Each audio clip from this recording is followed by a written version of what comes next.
Welcome back to Big Riff Energy, episode 95. Today is Tuesday, February 11th. As you can see, there's been an epic vibe shift, a much needed vibe adjustment. This was starting to feel like a desk job, and this is most definitely not a desk job. It's a couch job, so we adjusted appropriately. Today, we're talking about the greatest band of all time, the original lineup of Black Sabbath. There has been very little goings on in the metal world that I have found worthy of talking about. I don't know what it is about 2025, but every tour announcement I've seen this year, with the exception of maybe that Meshuggah Cannibal tour, is complete and utter nonsense, hot garbage. I mean, even just if ignoring the bands not really being your cup of tea or whatever, there's just no cohesion. There's like nothing I've seen tour wise this year even makes sense at all. So the first super exciting metal related announcement as far as live stuff goes is this back to the beginning. I'm looking at the flyer right now. Black Sabbath, Ozzy, Metallica, a bunch of other stuff. So I'm going to break down my thoughts on that. I'll go through the whole bill, give my thoughts. But overall, Black Sabbath, the original lineup in particular, is the greatest band of all time. It's not close. They're also my favorite band of all time, and they have been since the first time I heard them. So I love talking about Sabbath. So this will be fun. I'm also going to do a album, what do they call it? A tier ranking of just the Ozzy stuff, including what I think is like really the only official live album of the Ozzy era. Right out of the gate, I want to shout out Pull the Plug Patches. Thanks for sponsoring this podcast and also hooking me up with sick stuff like this Slayer Rain and Blood long sleeve. I misspoke on the podcast a while ago. I was wearing the South of Heaven long sleeve, but I've wanted this one for a while. So shout out to Pull the Plug. This thing pops, man. The red is like super duper red. I've also had to go up to an XL. First time in my life, man. Small bone structure, but I've packed myself into an XL Slayer Rain and Blood long sleeve. Shout out to Pull the Plug. Always heavily involved in cool, relevant metal events and other metal happenings such as this podcast. And it's hard to even keep up with the amount of cool stuff they're cranking out. I've been broadcasting from the Riff dungeon. I got the ultra wide Scream Bloody Gore flag. I got the ultra wide Dio flag in there. Talk about a vibe adjustment, So check out Pull the Plug Patches. Pick some stuff up. They also just put out a badass Neon Nightmare patch, which I wish I had on me. Yeah, tell them I sent you. Pull the Plug Patches, baby. Okay, Black Sabbath. Yeah, let's get right to it. They're saying that this is Ozzy's last performance ever. I read that he's going to do a short solo set, so that's cool. And then also a Black Sabbath set with Bill Ward. I'm not sure. I didn't really dig into research or anything, as I normally don't, but I think it's been 20 years since they've played a proper show with Bill Ward. I saw them in 2004 with Bill Ward, and I've seen them a couple of other times since then. I'll talk about that later. Can kind of compare the pros and cons of Bill being involved. And I'll get into some Bill Ward worship, but let's go down this bill. I'll throw it up here on the screen. So Sabbath, original lineup, obviously awesome. I mean, for their age, they all still pretty much got it. I think Bill and Ozzy would probably be the guys I was most concerned about, but the last time I saw him, Ozzy was really good. They played Snowblind and it sounded like the record. Ozzy solo set, yeah, I heard it's gonna be short, so that'll be cool. Metallica, everybody loves Metallica. Now we're getting into, it says Slayer and Pantera, but the Slayer without Jeff Hanneman or Dave Lombardo is what it is, and it's Pantera without you know, what I would argue is like 80% of the musical DNA. Um, so kind of a Slayer cover band, tribute band. No hate. Gary Holt's like the best possible dude to fill those shoes. Boss Staff was sounding a little bit rough last time I saw him. Pantera cover band, which however you feel about it, they sound pretty good from what I've heard, but Pantera cover band. Gojira, who just won a Grammy, which is cool. I saw people talking about how they are like making Christians and conservatives and, you know, gentrified, whatever, white folks scared of metal again with that performance at the Olympics. And I agree. I think that's awesome. Alice in Chains, great. Hailstorm, whatever. I think it's good to have different representation. But there's, you know, I almost wish they were doing Skid Row with Lizzie Hale on vocals, because that stuff sounded really, really cool. Hailstorms, whatever. Lamb of God, awesome. Anthrax, whatever. Mastodon, awesome. So clearly what they're doing here is kind of, you know, you're going to see a lot of names that have been involved in Ozfest related stuff in the past. Also saw that Tom Morello is kind of like the musical director, so I'm sure he's involved putting things together as well.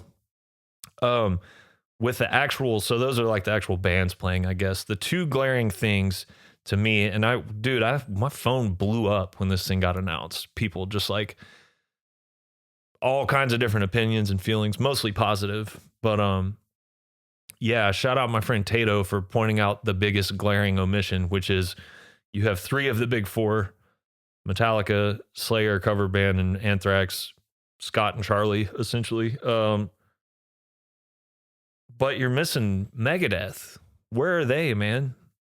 And I don't know, maybe that has to do with Mustaine and the 5B management like feud. Maybe he's got his hands full there and he's kind of like in between having his shit together behind the scenes or something. Who knows? But I feel like it would just be that much cooler to have the big four, all four of them. You know, why not? Also, this whole thing is about Birmingham, England, and how, you know, they've been leaning into on social media, leaning into like how Birmingham is the home of heavy metal, which it is, period.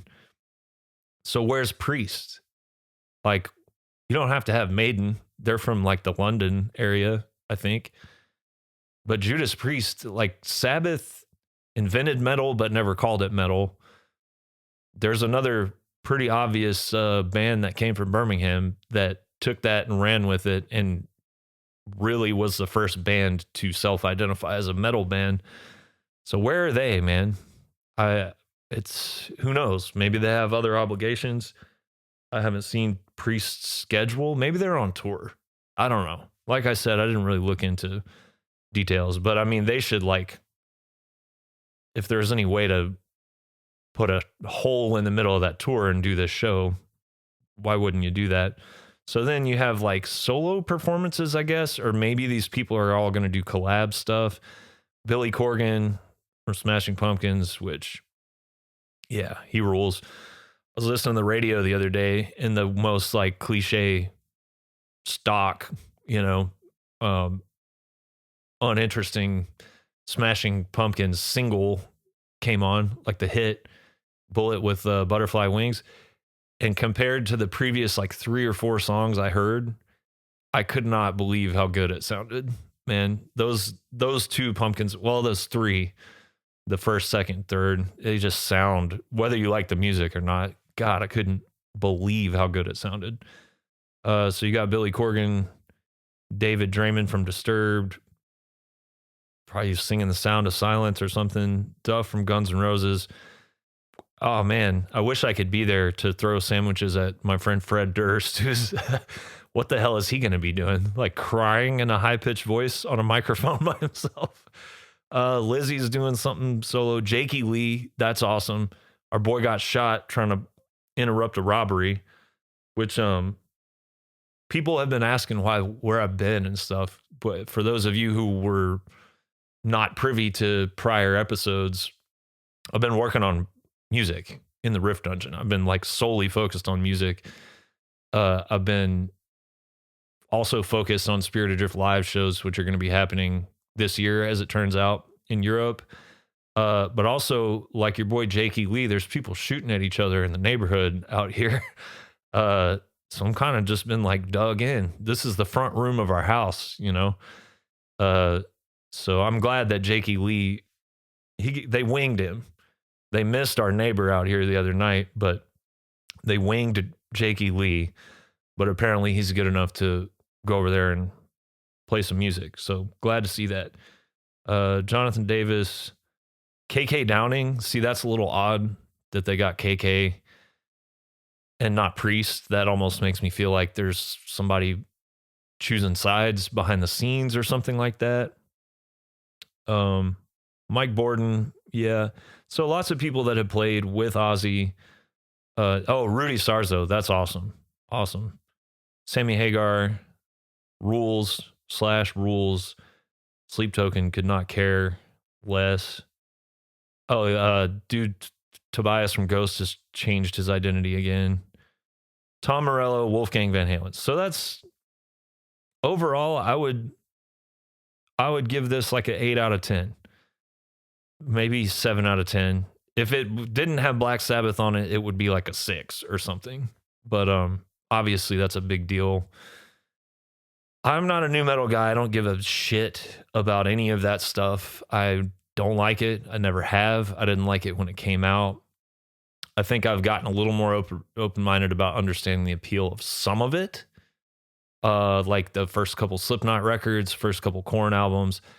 I understand the appeal of that stuff. That does not mean that it appeals to me, but I'm trying to be objective here, and I see what they're doing is like trying to represent the entire history of metal and the evolutions that it's gone through, whether you think those evolutions were terrible. If you look at all the different lineups of Ozfest, when nu metal was a big thing, it was heavily represented during those years. But then they would also have like Neurosis on the same shows, which is cool. I saw Ozfest in 2004. I'm just going to talk about the few times that I've seen Black Sabbath. Do I feel compelled to fly over to see this? No, not really. But that's not knocking it. Like objectively, I think it's a really cool thing that they're doing. And I think they're also giving money to charity and stuff like that. But do I feel, oh, God damn it, it's Ticketmaster and Live Nation. Of course, you know how I feel about that. If something happened to those CEOs that's been happening to CEOs lately, literally no one on earth would be sad. So we'll just leave it at that. Do I feel compelled to go see this? Absolutely not. And we're going to be in Birmingham at some point after this. So I'm, not really looking to make 2 different trips over there. If you want to pay me to play music to go over there, hell yeah. But to pay the inordinate fees of the tickets and all of that, no thanks. I've seen Black Sabbath once with Bill Ward and twice with Tommy on drums. I'm just going to talk about Black Sabbath, man. There's nothing I enjoy talking about more than Black Sabbath. I've done it a ton on this podcast. I've always said, like, I think the last time I dedicated a whole episode to Sabbath, I mentioned this. One of the best podcast episodes in history is Joey Diaz talking about how he discovered Sabbath when his mom died and stuff. So if you can look that up, I highly recommend listening to that because it's a real, any of us that feel that strongly about this band, we can all identify with that. I've talked extensively about how I got into them, but if you're new or you haven't listened to previous episodes or heard that one specifically, I got into Hendrix and classic rock and Forrest Gump soundtrack type stuff and, like 70s rock, Skynyrd and CCR and Hendrix and stuff like that. This is before anybody really used the internet for anything. And VH1, which is like a subsidiary of MTV, but they would show kind of more old school stuff. This was in the late 90s, early 2000s. They had a show called Pop-Up Video, where they show music videos and it's popping up with like little random facts and stuff. Very helpful preparation for something like this podcast, you know. But they showed the video, I think it's Sabbath playing Beat Club in Germany. If it's not Beat Club, it's similar. They're on this weird psychedelic stage and all this shit's moving around. There's like sculptures that are gyrating and moving and spinning. And yeah, I heard Paranoid. I heard like the sound of the guitar, the spooky, like ghost like sound of Ozzy's voice, and Bill just like steady driving. And, you know, pretty simple riff, but geezers throwing in those little fills. And right there, it was like somebody imparted all of the knowledge and desire of metal into my brain instantaneously. The way that they looked, the way that the vibe that they had, the aura, you know, the psychedelic imagery, kind of a tough guy, scary looking guy thing. The bass playing, the drumming, the singing, the guitar playing, I was like, that's what I'm doing. Any or all of it, you know. And they've been my favorite band ever since then. I'm going to do this tier ranking thing of all the Ozzy albums after I talk about Black Sabbath live. So I'll get into more details there of how I discovered each album, et cetera, et cetera.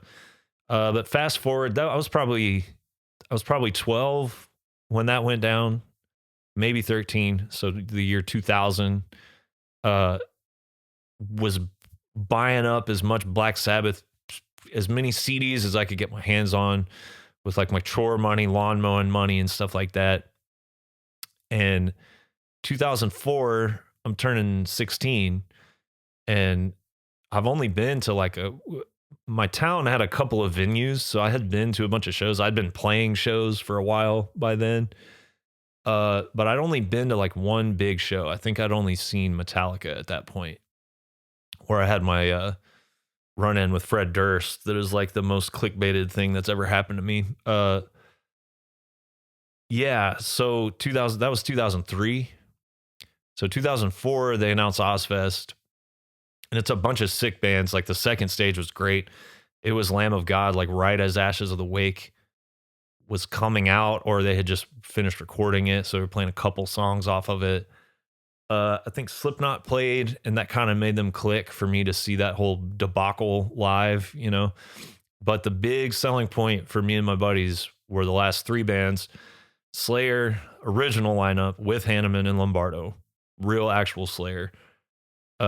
Judas Priest with the Painkiller lineup with KK and Glenn, like all the dudes that played on Painkiller.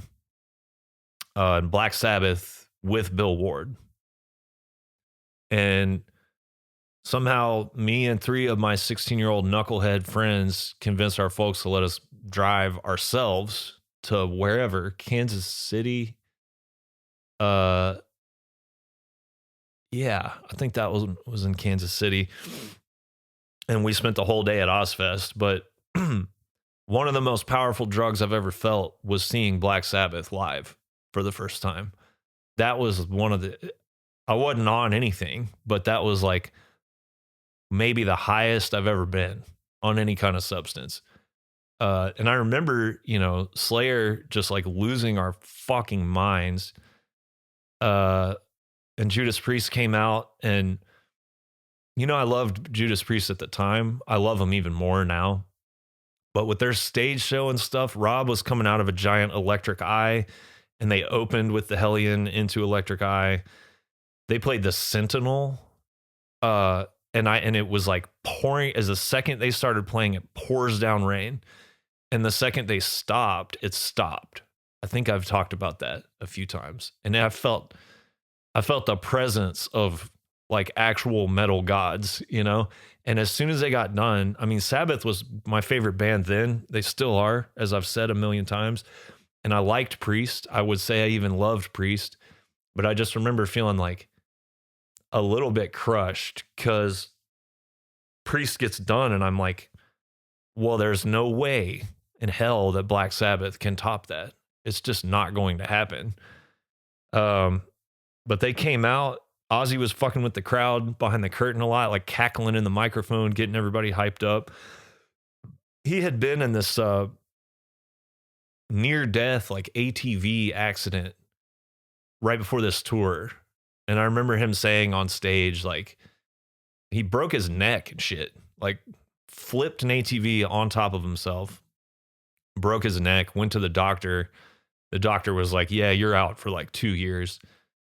And he's like, well, I have a tour in 6 months, you know, and the doctor said, well, there's no way you're going to do that. And I'll never forget Ozzy being like, do you know what I told the doctor? And he's like, fuck you. And it was like one of the hypest moments I've ever seen, you know, crowd control, right? Just owning that crowd. And yeah, seeing Black Sabbath, the original lineup, my favorite band, at 16 years old, still like fully passionate, fully just like full of piss and vinegar and adrenaline and testosterone and love for that music. Which when you're 16, that's the most feelings that you ever feel about anything, you know. It was better than any drug I've ever done. And I will say though, objectively, one thing that sticks out in retrospect, I wasn't really letting it bum me out at the time, but Bill Ward couldn't really play the songs. I just want to make it clear before I even get into any of this kind of thing. I think Bill Ward is the most underrated drummer ever. And Black Sabbath split everything as far as like publishing and songwriting and, you know, financially. This is not a common thing. They split everything 25% for all four guys. And if you really examine them and just listen to what they're doing, I think that that's one of the few cases where that makes sense, because they're basically saying that Bill's drumming is as important to the sound and to the songs as Ozzy's voice, Tony's riffs, Geezer is my favorite bass player ever. And I agree with that in the case of Black Sabbath. Even if it's one guy writing all the songs, when you put the four guys together, which I don't think it was one guy, I think they were very collaborative, especially in the early days. Bill's drumming, the jazz thing, the playing behind on certain riffs, playing ahead on certain riffs. If you start a Sabbath song that has Bill Ward on drums and you go to the end, the tempo is not going to be the same, even if it's supposed to be. And it's almost always going to be just a little bit faster, which has this, it just propels everything, you know? And there's like an element of controlled chaos. That being said, like when I saw Sabbath with Bill Ward, he wasn't playing any of that stuff. It was all of the like really catchy, crazy fills that if you've listened to those songs a million times, those fills are like just as much a part of the hook of the song as like the riffs and the vocals and stuff. He just wasn't able to do it. I'm overjoyed that they're doing this with him though, because from what I understand, he just kind of got dicked around when they got back together, ended up doing it with Tommy.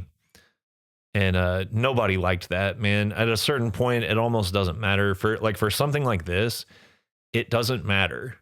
If he can get through the songs, you should do it with Bill, period. I saw Sabbath again in, I want to say 2012 in Phoenix. And the day of the show, there was this like freak thunderstorm that destroyed like half of Tempe. If you guys remember that, if you're Phoenix people, the day that Black Sabbath played, for the first half, 3/4 of the day, there was a thunderstorm that like wiped out half of the trees in like Tempe, Chandler, that area. It was gnarly. And I went over to my boy J Tom. He's a drummer in the band I was in at the time. It's sort of like a tree house. It was a house, but it felt like a pirate ship or like a tree house or some shit in Tempe. Went over there. They had tickets, the cheap ass tickets. Went to the gig.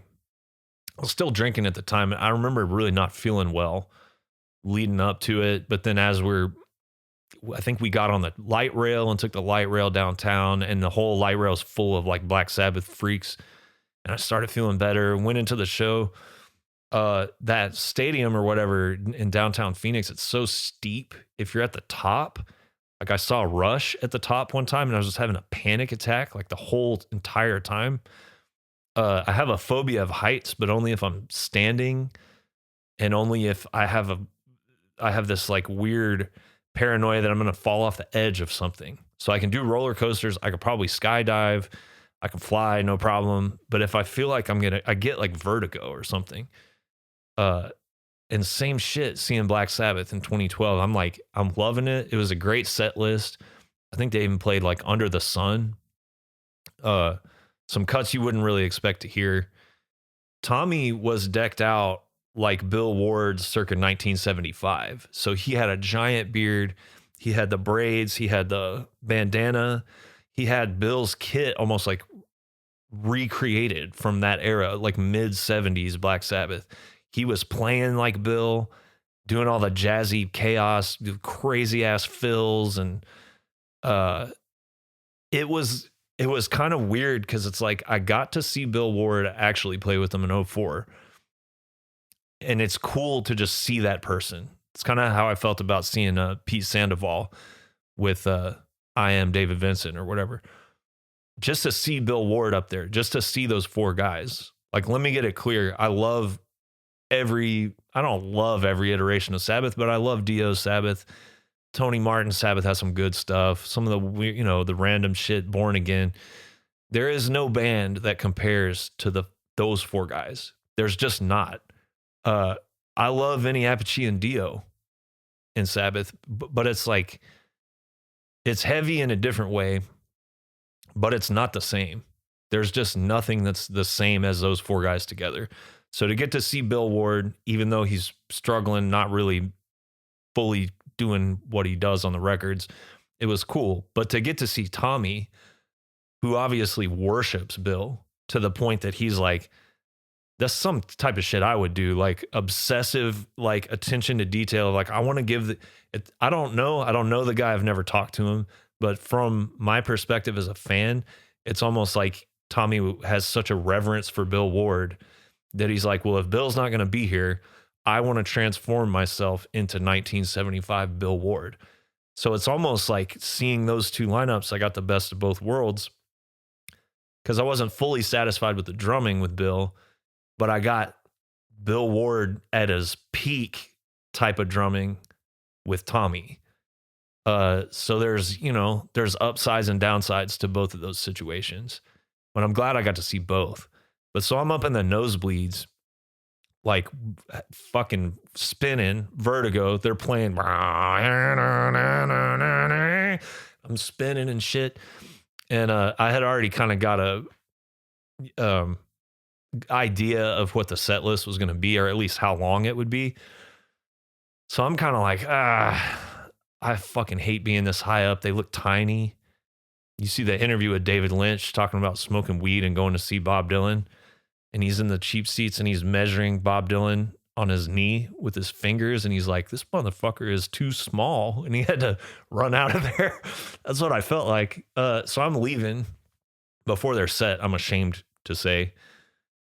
But then I get down to the ground floor and I'm like, I just had this weird idea. Let me see how close I can get before they kick me out of here. If I'm leaving anyway, I might as well, right? So I go down a row, go down a level, go down a level, go down a level, walk past like the first people. If you just walk like you own the place, half the time they just don't even notice you. So now I'm on the ground floor somehow, and I've like gotten in. So now I'm like, let me see if I can get to the front row. This is how I operate, right? And I'm walking literally towards the front row on Tony's side. And I get right to where I'm about to like cross the threshold into like the rich Scottsdale card dealer seats where everybody's sitting down. Like they just took their whatever side piece to this gig. They maybe know one Black Sabbath song, but it's just like something to show off how cool you are. You're in the front row of this show or whatever. Douchebags. Like it's just a sea of douchebags in the front row, front few rows. That's why Billy Joel does what he does, and he like won't let rich people buy the front rows. He gives it to like his fan club or whatever. Good idea, because there were people sitting down while Black Sabbath is playing, fucking Into the Void or whatever.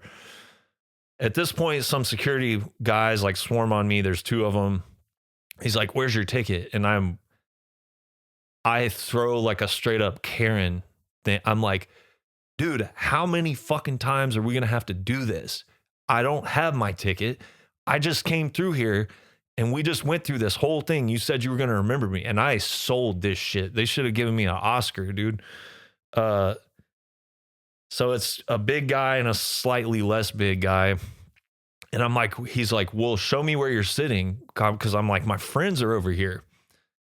And I'm like, all right, fine. And I'm like storming off like entitled, just asshole, you know, because you got to sell it. I mean, you have to. I'm trying to see if this works, you know. So they take me literally up to the stage. So like between the barricade and the stage. And I am like taking my sweet time because I think it's not going to work and I'm going to get thrown out.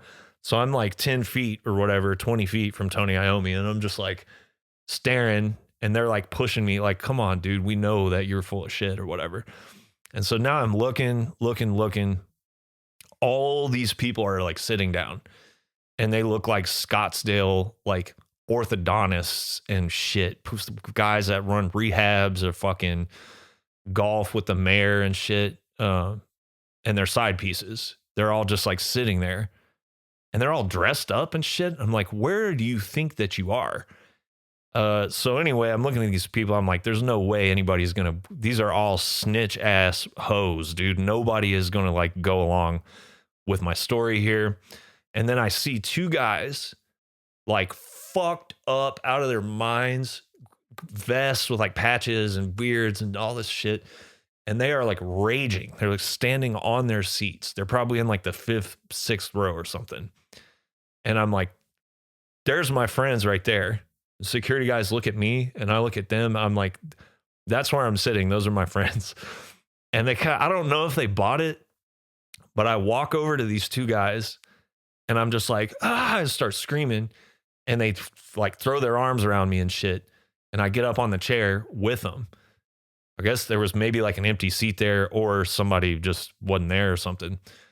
And the security guys kind of look at me and shake their head like they've been defeated, you know? And it turns out that these two guys won tickets on the radio. And one of the guys, his wife had just given birth to their first kid that day. And she told him, dude, oh my God, I'm going to get emotional. Dude, I've never got emotional on here. Only Black Sabbath does that to me, man. And these guys didn't know me from Adam. And they told security, like, no, this dude's with us. And I got to watch like the last 20, 30 minutes of Black Sabbath from like the 6th row. We got hit with a bucket of Ozzy water. He was nailing those rich fucks in the front row. Maybe that's part of why he does that. Because he looks out and he's not really satisfied with the type of characters sitting in the first few rows because he was just annihilating people with those buckets of water. And I got hit like, I made eye contact with his ass because we were standing on our seats. He nailed me like perfectly. Ended up being one of the best nights of my life. So I don't know those dudes' names that won tickets to Sabbath in 2012 or whatever on the radio. But I love you guys. Thank you for that. It was awesome. And dude, shout out to security at the venue because I think that they knew I was full of shit and they just gave up. So sometimes giving up is the right thing to do. I saw them again, same lineup. I think it was like supposed to be their last tour ever. I think it was 2015, maybe somewhere around there. And that was the best they ever sounded. They had, same lineup, but they had Adam Wakeman, who is the son of Rick Wakeman from Yes. He also did the score of The Burning, classic 80s slasher film. But yeah, legendary Rick Wakeman, who played on Sabbath Bloody Sabbath and only asked that they give him a 6-pack, you know. His kid, Adam, was playing like second guitar, but he was off stage, but where I was sitting, I could see him perfect. So certain riffs that are real tight and chunky, he was playing second guitar, and it was like the heaviest fucking thing ever. Like War Pigs, the chug like verse in War Pigs, insane. And then he played keyboards on stuff like Snowblind. He was playing keyboards, and I took a video. I went to that one by myself, and I got good seats because I figured it'd be the last time. I took a video of Snowblind because sometimes when you're watching a band that you really, really, really love, your brain does something where it starts filling in gaps and it's like putting a filter on everything, like a rose colored glasses filter, because you're like high on neurologically, you're like getting blasted with all kinds of good shit. So sometimes bands will just sound better in the moment because you're like high, essentially. So they were playing Snowblind. I took a video because I'm like, I gotta be tripping. Like this sounds like as good as the record or maybe better. And I got home and watched it with my wife, and we were just like, it was like perfect, literally perfect. Ozzy sounded perfect, just insane. And that, if I had to pick a favorite Sabbath song, it might be that one. I don't know. It's hard. So that's it, man. If somebody covered all my expenses to go over there, yeah, I would do it. Maybe make amends to Fred Durst. Maybe we could set up like a celebrity and non-celebrity like boxing match. They're doing everything for charity. I would love to set up like an exhibition. I'm not trying to whoop this old guy's ass, He sounds like he's in pain anyway, yelping and crying and whining and shit all the time. But, if we can set up a charity celebrity versus non-celebrity boxing match, me and Fred Durst, squash it once and for all, I'll go. But otherwise, I think my experiences with Sabbath, I think I'm satisfied. Sorry, I'm looking at the time here. This is a whole new setup here, folks, and it's still a work in progress, but I think I like it. I'm a lot more comfortable in here. Like I said, this was it was starting to feel a little bit like a desk job. And if there's one thing I've learned about myself is I can't do that. So the couch is much better. It'll be better for guests as well. If I can get anybody to come out here to the middle of nowhere where they're trying to rob people and shooting. Okay, so they tried to break into this guy's truck, I guess. The guy just happened to be in the yard with his dog, and then they shot at him 4 times. And I'm like, what kind of code of conduct do these criminals these days have? You can't, if you're going to rob a working class person, I mean, that's shitty, period. And then they catch you and you shoot at them. They get to shoot at you, but you can't, I don't know. I don't feel like anybody in Goodfellas would be doing that shit. Or even Boys in the Hood. I don't know. What happened to criminals, man? But anyway, if I can get anybody to come out here and dodge bullets and that sort of thing, I think this setup will be much, much better. I feel better. I hope you guys feel better. Before I get into this tier ranking that the kids love, write to me at bigriffenergy@gmail.com. But write me questions of interesting stuff to talk about. Don't ask me how I'm doing and shit. Like, I appreciate the concern, but people have been like, what happened to the videos and stuff? I'm focused on making an album, and as of like the last couple of weeks, there's real concrete like tour stuff that I've been having to take care of, and I'm writing and recording like intros and outros for tuning during our live set, and I'm really putting a lot of effort into that too. There's actually a preset on my Mellotron thing called Black Sabbath Orchestra, and there's a Black Sabbath choir as well. So the orchestra and the choir, I guess, being like what you hear on Superzar from Sabotage. So I've been having a lot of fun with that. But yeah, write me stuff to talk about on the podcast. That's much easier for me than having to. I feel like a dick if I don't respond to emails. I feel like a dick if I respond and it seems short and I'm not putting enough attention and care into it, because I get a lot of really nice stuff. But write me so I can talk about stuff on here. I don't want to fucking have to email back 100 people. I can just talk about it on here and then it's done. Feel me? But I appreciate the concern. No, I'm doing great. Right, the riffs. Okay, what happens with me? I have 7 songs that appear, and with previous albums, I push through to the finish line and write a couple more right there. What I'm doing this time is I had 7, 8 songs appear, boom, got them demoed, and then it went away. And that's just what happens. And so I'm waiting instead of trying to push through and like force some stuff and it maybe not being as magical as those initial explosion, you know, I'm just going to wait because that thing's going to come back around again. It hit me in December of last year and I wrote and recorded the Neon Nightmare record in like a month, you know. Every Spirit Adrift album has been that way. So I'm just going to wait and then maybe I'll have 15 or 16 really, really good songs. Not doing a double album though. I don't feel like that's a good idea in this day and age. Get in and get out and leave them wanting more, you know? I don't know. What the fuck am I talking about? Let's rate every Ozzy-era Black Sabbath studio album and one live album that was very pivotal in my young metal big riff upbringing. Okay, first one, 1970s, self-titled, invented heavy metal. Maybe their coolest artwork. Yeah. I mean, Black Sabbath is still the heaviest, most evil song ever when you think about it was coming together in 1968 and 69. The Wizard, amazing. Behind the Wall of Sleep, my high school band covered that. A lot of fun. Yeah, you got some classics on here. I love Wicked World. Sleeping Village, I ripped off for the first Spirit Adrift EP. I'm gonna put this in B tier, and I can hear the gasps and the outrage already. This record is so important. It literally, I don't think it just invented metal. I think it invented like multiple subgenres of metal. The aesthetic, the sound, the vibe, the attitude. There's blast beats on the title track. Give me a fucking break. They're doing blast beats in 1969, dude.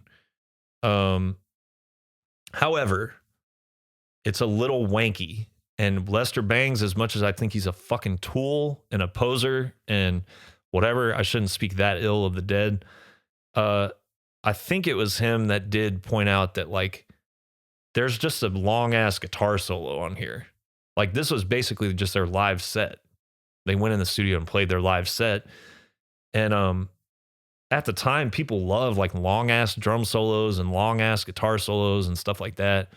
But on a record, it just kind of like if it didn't have that and it was just Black Sabbath, The Wizard, Behind the Wall of Sleep, NIB, Wicked World, Sleeping Village, Warning. I don't know. I'd probably put it in A tier or S tier. But Black Sabbath is going in B tier. From the same year, how insane is that?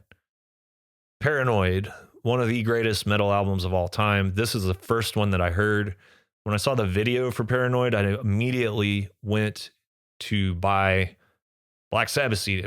The guy at the store, I was like, I need Black Sabbath. I'm 12. He's like, holy shit. So he recommended a 3-pack of Paranoid, self-titled, and Sabbath Bloody Sabbath. But I wanted Paranoid because I heard that song and was like blown away by it. Nothing can prepare your 12-year-old mind. You know, I didn't have older siblings. I didn't have like the cool hippie pothead uncle or parents or whatever that listen to cool music. You know, I kind of just had to discover all this on my own. Nothing can prepare your 12-year-old virgin mind for War Pigs. I mean, yeah, this is, again, we get into kind of like the late 60s, 70s kind of wanky shit with like Rat Salad.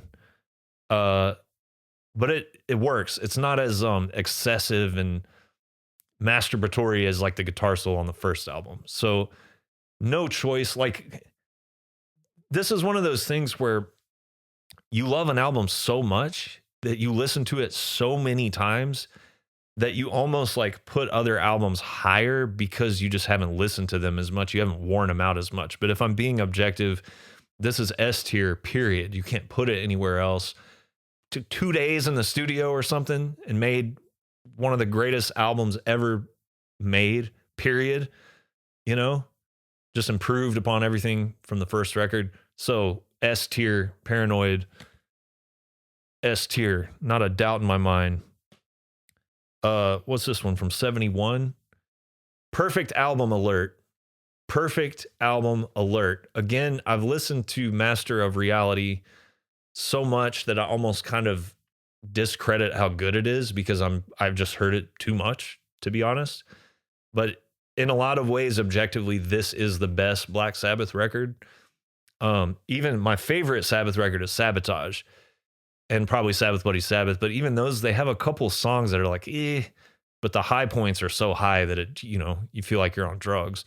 This one doesn't have any you know, it doesn't at all. Every single song, every little interlude is perfect. It's a little short, but who cares? Leave them wanting more. If there was ever an album made in the course of human history that is S tier, it is Black Sabbath. Master of Reality, S tier. They were also getting way more comfortable with the studio. If you read interviews with them, you know, the first and second album is basically them coming in, playing live. Boom, it's done. Maybe a couple overdubs. Tony's got the double tracked solo like on Paranoid and shit, but it wasn't until Master of Reality where they start really figuring out how to make an album as opposed to just recording a live set with a couple overdubs. Now they're really making an album. They understand multi-tracking and mixing and pre-production and changing shit on the fly in the studio. And I think they were probably writing in the studio. They had to be writing it just as sound check on tour after Paranoid came out, which is just fucking outrageous, dude. Bands put out albums every 6 years now, and half of them suck. These guys are like, that's 3 albums in essentially a year, 1 year, you know? Not even fair, dude. All right, 1972. How are they doing this? Volume 4. We Could All Live Without FX. But overall, they're getting more and more and more ambitious. And I like it. I like the ambitious Sabbath stuff. Same with Led Zeppelin. The early blues ripoff stuff is okay, but the more ambitious they get, the more out there they get on the substances. And boy, they were out there on this one. They think the Coca-Cola Company of Los Angeles, they had rented the DuPont mansion in whatever, Malibu or something. Like the DuPont paint company guy, they rented the mansion. They were flying in cocaine in cereal boxes. I don't know if I could say yeah, I go on a whole tirade there about how Alphabet Corporation gives money to politicians that sign bombs that are blowing up hospitals, but I can't say the name of a drug on YouTube. Pretty funny. Yeah, that sounds like something Geezer would write about on this album. So I'm going to put this in S tier. Yeah, changes I could do without, FX I could do without, but Wheels of Confusion, Supernaut, Snowblind, some of their best songs. And Cornucopia and Under the Sun, they're just trying to be heavier than everybody else and succeeding. So, Volume 4, S tier. 73, right? How are they? No, 74. I don't know. Yeah. They had I only had writer's block. So, it's 2 years between 2 of the best records ever made. 74, Sabbath Bloody Sabbath. Probably tied for my favorite album they ever did. That's an easy S tier. Sabbath Bloody Sabbath, National Acrobat. Sabracadabra is the weak spot for me, even though Metallica liked it enough to cover it. I just don't know. To me, that's the weakest song. I think it's even weaker than Who Are You? That song grew on me over the years.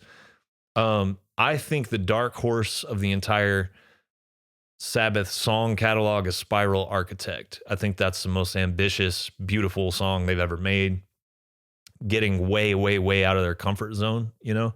So this has some of their heaviest, most badass stuff, some of the best lyrics.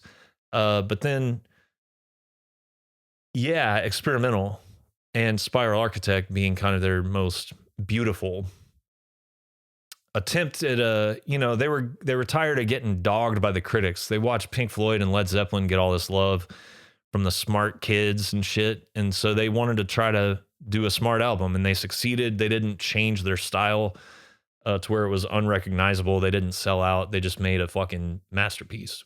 S tier. S tier. Now they're getting pissed. 1975, Sabotage. I made a promise to myself when I was 17 years old, when I was listening to Thrill of It All from this album, one of the best choruses ever recorded. I was like, if you ever reach a point in adulthood where you can put this on and it's not your favorite thing ever, kick your own ass and figure your fucked up life out. This has been my favorite album ever since I heard it. But ironically, it's got some kind of filler, man. Well, I don't know. It's really just Am I Going Insane? Super Czar, they do a lot of interludes and stuff like that on every album, and that one's like pretty epic. But like Hole in the Sky, the actual songs, Hole in the Sky, Symptom of the Universe, Megalomania, Thrill of It All, The Writ, those are like my favorite Black Sabbath songs. All of those songs. So it is my favorite album ever made, but because of Am I Going Insane, I'm going to put it in A tier. I can't believe I'm doing that. A tier. I'm trying to be objective here. I think objectively from start to finish, those other albums are more solid. I don't know though. I put Volume 4 in S tier and it's got FX on there. So fuck, whatever. But Sabotage is going in A tier. Technical Ecstasy. I don't really know what you. Okay, 76. You Won't Change Me is sick. All Moving Parts Stand Still, one of Geezer Butler's best bass lines, and that's really saying something. Dirty Women, great song. But I'm going to put it in C tier. It's my least favorite Ozzy-era Sabbath album, although it's close. C tier, Technical Ecstasy. Where are we at? 78. Never Say Die. The worst production by far. The worst guitar tone by far. It sounds like a fucking mess. But Never Say Die is a great song. Johnny Blade is one of my favorite Black Sabbath songs. Junior's Eyes is one of my favorite Sabbath songs. A Hard Road is great. And the rest of it sucks. But that's more good songs than Technical Ecstasy. And they're really good. Like Technical Ecstasy doesn't have a Johnny Blade on it. Give me a break. Hard Road is great. Yeah. I'll put Technical in C tier. I'll put this barely in B tier. Just barely. Never Say Die, B tier. This one was instrumental for me. Past Lives. This came out right after I got into them, 2002. Yeah. So I've been listening to them a couple years. And I don't think that there was ever a official live Sabbath album with Ozzy. I remember I got this on CD when it came out, and opening it up, it's a picture of the crowd at the California Jam where there was like, it says 250,000 people on there. I've heard like 500,000. And as a kid, I was like, wow, that's what I want to do. There's a bootleg from, I think right after Sabotage came out, where they play Asbury Park, New Jersey. Here, Hank he loves this one. And that's one of the greatest shows that has ever happened. And it's heavily represented on this album. And they play Spiral Architect at that show, but it's not on here. But anything from the Sabbath Bloody Sabbath Sabotage era is from that show. I think 75, 76 in Asbury Park, New Jersey. I highly recommend finding that bootleg, which I do have. But yeah, Past Lives, it's fucking killer. There's a lot of great one-liners. Are you high? Are you high? So am I. Lots of good shit. Cool to hear these songs live. Like they play Hole in the Sky. Symptom of the Universe, Megalomania, which are pretty ambitious songs. And Ozzy struggles a lot as he does because the stuff on Sabotage is way too high for a human being to even attempt. But I'll put it in A tier. Past Lives is going to go in A tier. All right, that's it. Shout out to Pull the Plug Patches. Thanks for all the rad shit. Write me, bigriffenergy@gmail.com. And if I don't show up on here, it's because I'm working on music and getting prepared to tour. So I'll see you when I see you.